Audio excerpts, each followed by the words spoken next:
30 years of blah, blah, blah, and where has that led us?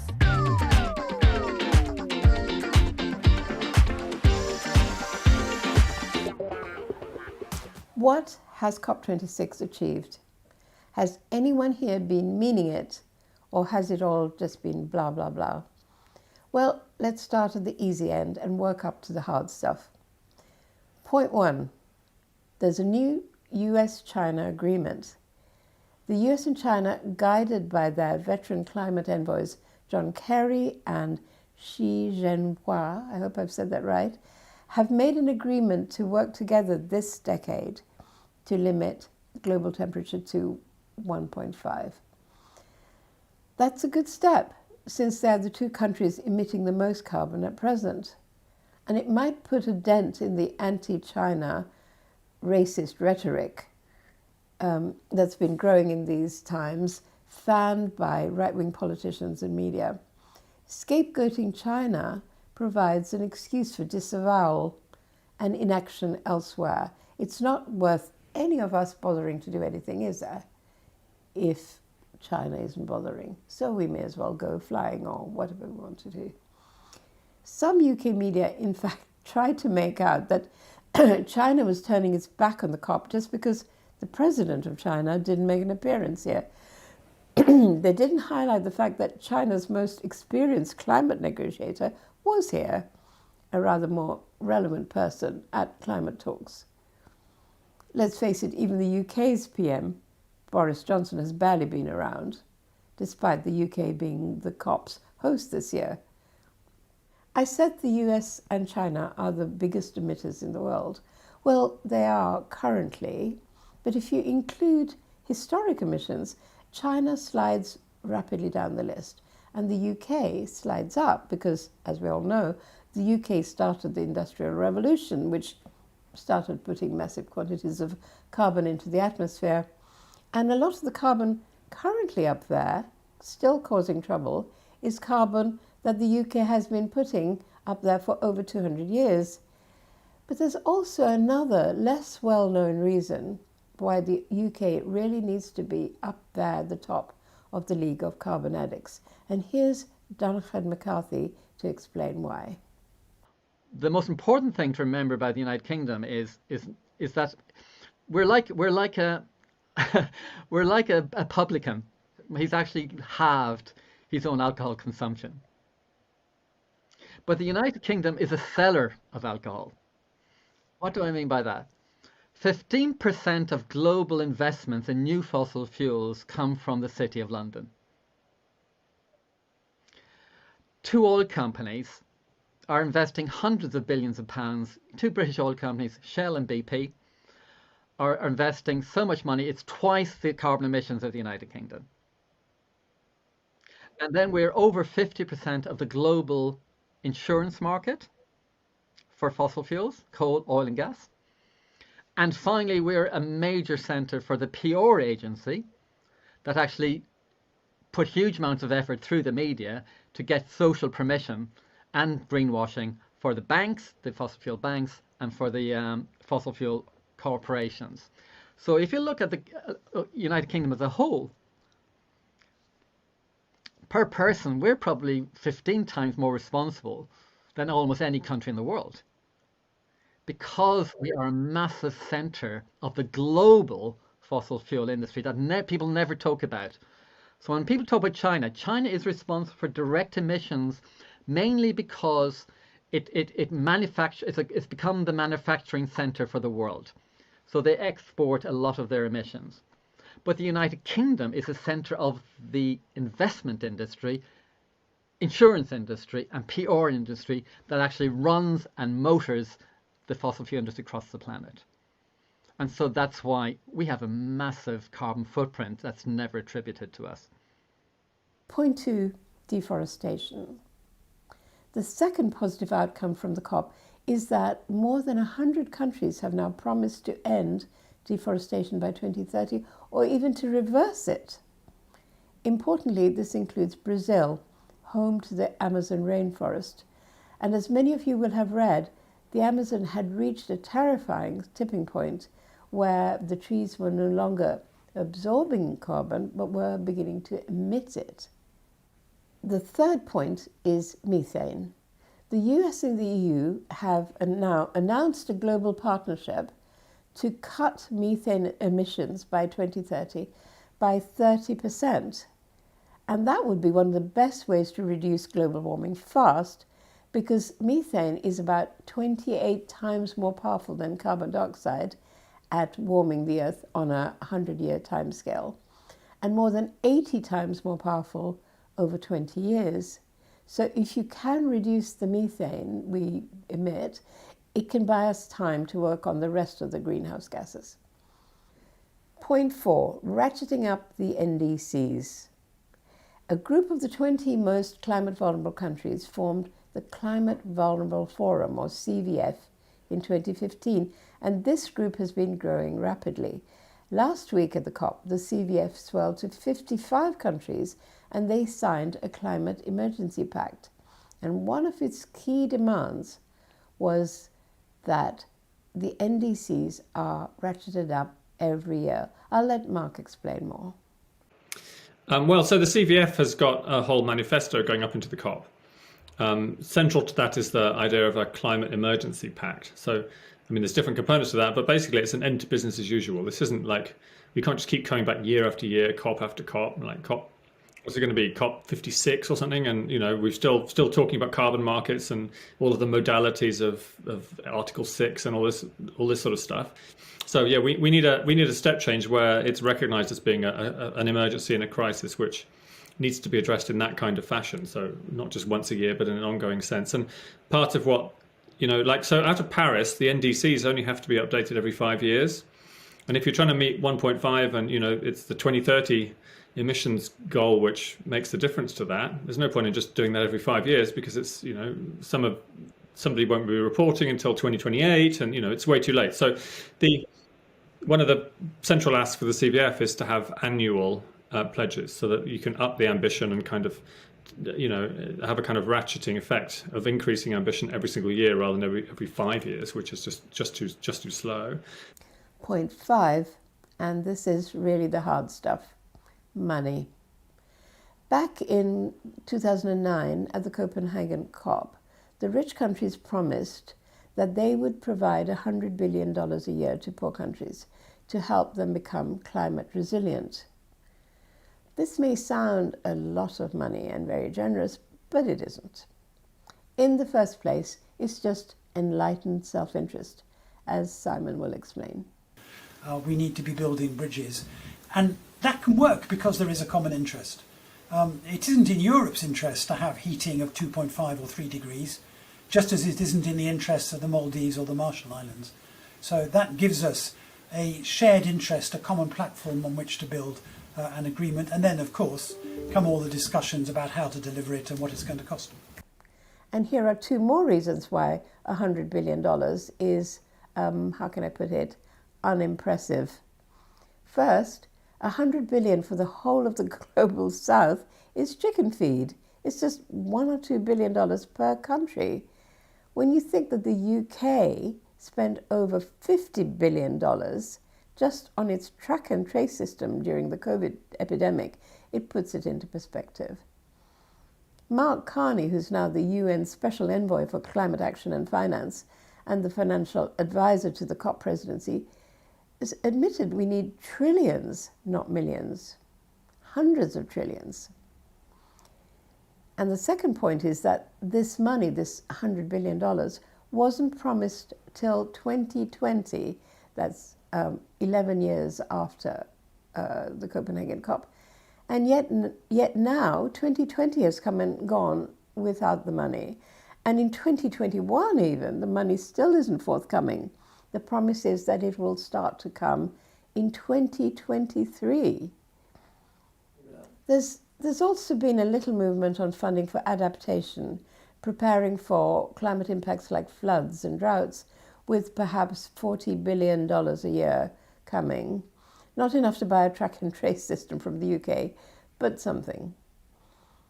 Then there's the question of payments for the loss and damage already inflicted on the global south.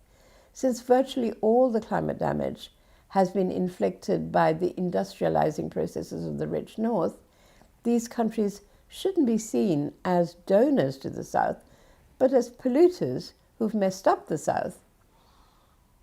And surely the polluter should pay to clear up its mess. Don't call them donor countries, they're polluters. All right? They're not donors, they're polluters. They owe this money. The South believes with cause that they have a moral right to money from the North. But rich countries have shrunk back, fearing exposure to unlimited financial liabilities. But the Glasgow text changes the wording that addresses loss and damage, slightly anyway. Some protesters are going further and calling for reparations, to underline the fact that the North is responsible for the damage in the South. But others fear that calling for reparations may be a bad tactic, that it'll only turn the issue into a legal battle that'll delay the handover of the money for even longer. And that means that poor countries may have to go on suffering the indignity and the injustice of being painted as the lucky recipients of Northern beneficence. Point 6, and this is really the ultimate crunch. Coal, that old villain that really ought to be booed off stage by now. More than 40 countries have now committed to move away from coal at this COP, which is a start. But it still leaves an awful lot of countries still not signed up, including the world's biggest coal users, like China and the US. We know why the US hasn't signed. President Biden has been stymied by all those US politicians who are still in the pockets of the fossil fuel industry. Fossil fuels have made them rich, and they apparently can't see beyond their wallets to the destruction of the planet's ecosystem. It's also manifestly unfair to expect a developing country like China, struggling with immense poverty, to make a move out of coal in the same time frame as a rich one. Well, imagine a street with a rich family in a well-insulated house at one end of the street and a poor family in a ramshackle, leaky house at the other end. And now imagine them trying to buy an air source heat pump, which costs many thousands of dollars. The rich family would be able to buy it at once, but the poor family would really struggle to afford that, and they'd have to find the money to insulate their house first. It's just not a level playing field. Look, I think this is a really interesting and difficult issue. If you're a country which has big development needs, as some of those do, not Canada so much, obviously, but China and India and many countries in Africa, and you need energy in order to develop, and as it happens, you have access to coal or oil or gas, then you need to think really hard about the steps you're going to take in order to develop without using those resources. We've seen in Europe how important it is when you think about the transition out of coal to think about the social costs as well as simply the energy transition. Germany, you know, has something like 45 billion euros in a fund which is designed to compensate the coal mining communities and the coal mining regions, helping people to find new jobs, new skills, new industries that will replace the coal.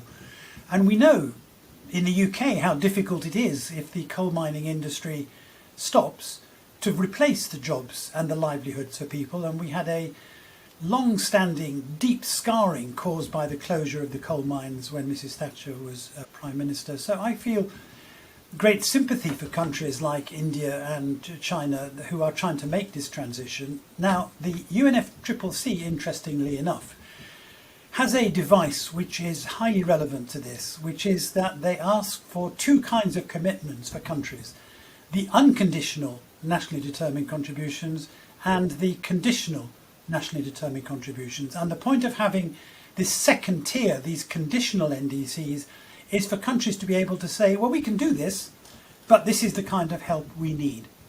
Now, I haven't studied every single nationally conditional NDC, but my sense is they're not very complete, and they're not necessarily as demanding of rich countries as they should be. And I'd like to see really good transition plans which include both the technical and the social costs, and that developed countries are then able to provide more support to those who are making the transition. Added to this section now are the words recognizing the need for support towards a just transition, highlighting the need for funds to retrain fossil fuel industry workers, which is a very good thing. But the thing that really strikes me more than anything else in this agreement is that fossil fuels have never been mentioned in the official text at all since Kyoto. It's the most extraordinary thing that fossil fuels, which are the root cause of the climate crisis, haven't been mentioned for decades. Such is the power of the fossil fuel lobby, to be able to create this long conspiracy of silence. Even though the world has been subsidizing fossil fuels, according to the IMF, at the rate of $11 million per minute. But now, at last, at Glasgow, the taboo has been broken. It's the first crack in the dike, the explicit global acknowledgement that subservience to the fossil fuel lobby has been the problem. And it shows up the immense power of the fossil fuel industry and the billionaires who have significant shares in it, the same billionaires who also own large parts of the mainstream media. But this time, they haven't been able to force the COP to take the references to fossil fuels out. In the same taboo-breaking vein, COP26 saw a new alliance being formed, the Beyond Oil and Gas Alliance, or BOGA for short. The BOGA Alliance was initiated by Costa Rica and Denmark and launched last Thursday, the 11th of November, and it commits countries not only to setting a date to ending oil and gas use, but to stop granting any new licenses for exploration. BOGA is still a very small alliance, just a dozen or so countries, and it needs to grow if it's to make enough difference, but it is another significant crack in the dike. Because I think we all agree that a transition needs to be a just transition. So there's a need for a place where you can have the conversations about how to actually then make that. In my own country, Denmark, we've made this decision, but it hasn't been an easy one. It's been an expensive one, and it's been a decision that influences a lot of people. So for us, it's important to invest in the parts of our country that is affected by this. This means schooling, training of the people employed in the sector to get other jobs. It means investing in alternatives like renewable energy. In Denmark, for instance, offshore wind now has more than 30,000. We have more than 30,000 people working in the wind industry. And with regards to offshore wind, every time we establish new offshore wind of 1 gigawatt capacity, we estimate that that creates almost 15,000 jobs.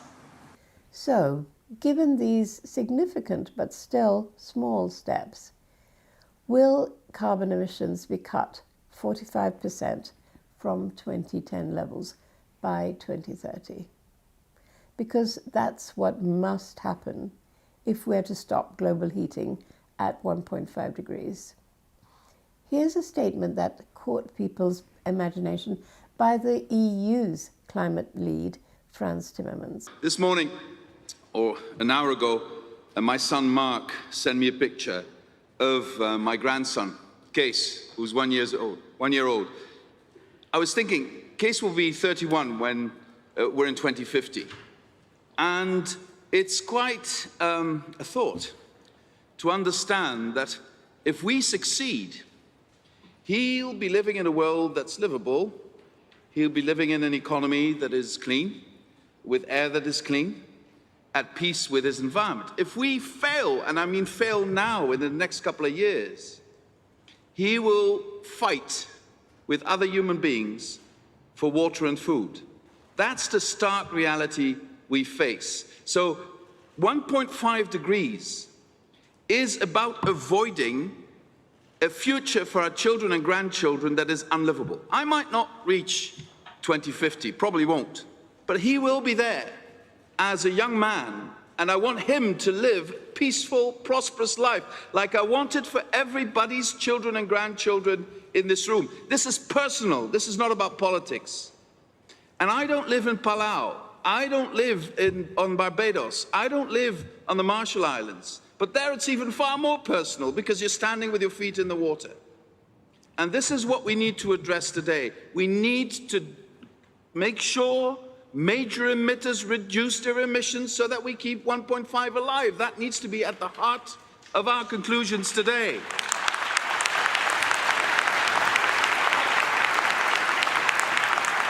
But that's the prospect for his grandson in the distant future, decades away. For the Global South, this kind of horrifying prospect is already a reality, and for millions of people. A representative from Kenya said that 2 million Kenyans are facing starvation now due to crop failures caused by drought. He said, "We bleed when it rains, we cry when it doesn't rain." 1.5 is not a statistic, it's a matter of life or death. And that's what life is like now at 1.1 degrees of warming. What will life and death be like at 1.5 degrees even?